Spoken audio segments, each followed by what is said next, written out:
Hello and welcome back to another YouTube video. Today I'm going to be updating my solo queue top lane tier list for patch 13.9. So if you enjoy my content, like and subscribe, and let's get into it. To begin with, Trundle is going to be moving up to the B tier. Trundle is performing a lot better after his buffs. The mana now means he no longer needs to opt into Presence of Mind. The attack speed buff early also helps with his trading, also allows him to stack up lethal faster. I would recommend going Grasp Trundle though. I think Grasp Trundle is performing a lot better at the moment, but lethal does still work quite nicely. Volibear is going to be moving up to the C tier. 30 minor buffs here did help him enough to move him up a tier though. I still would recommend other champions over Volibear. Definitely go for Frostfire. Try not to go AP. AP Volibear is pretty bad at the moment.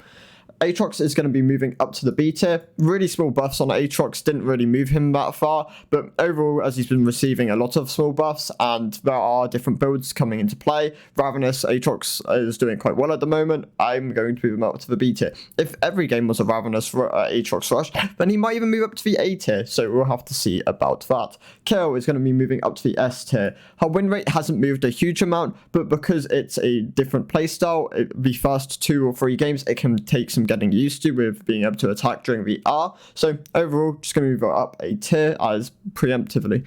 Swain is going to be moving up to the B tier. Swain's actually just going to be staying in the B tier. Swain hasn't been doing as well with the buffs as I kind of hoped he would. It didn't change a lot of breakpoints. It was a nice amount of damage to gain, but as he didn't move very much, I'm going to leave him in the B tier. Swain, if you're someone who mains him, is still pretty good at the moment, so definitely consider playing him.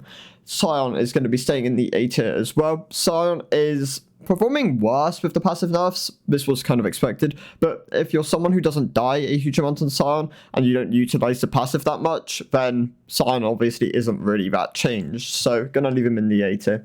Akshan is going to be moving up to the S tier. Akshan has just been performing a lot better across both of his roles, sitting quite nicely with like a 54% win rate in both mid and top at the moment. So just going to move him up. He's doing quite well, and his overall value within being a lane bully and doing a lot of damage output has made him really strong at the moment. So Silas is also going to be moving up to the C tier. Silas is just performing generalistically a lot better in the top lane. A lot of his placement in the D tier came from the fact that he was only really an answer to Malphite. You didn't really want to pick him into a huge amount of other champs. But as he's doing quite well at the moment, I'm going to move him up a tier. Same goes for Gnar. Gnar is just performing better than D tier.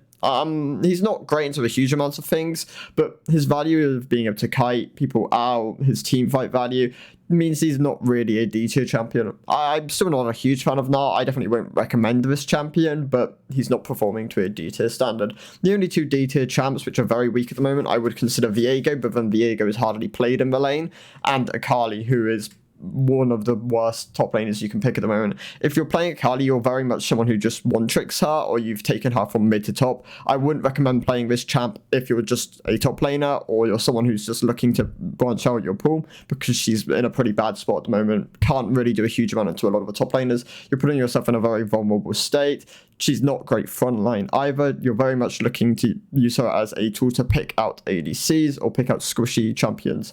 So overall, those are my thoughts. Not a huge amount of changes on this patch. Of course, 13.10 is going to be the big one. That is what we're all hoping for. So yeah, see ya.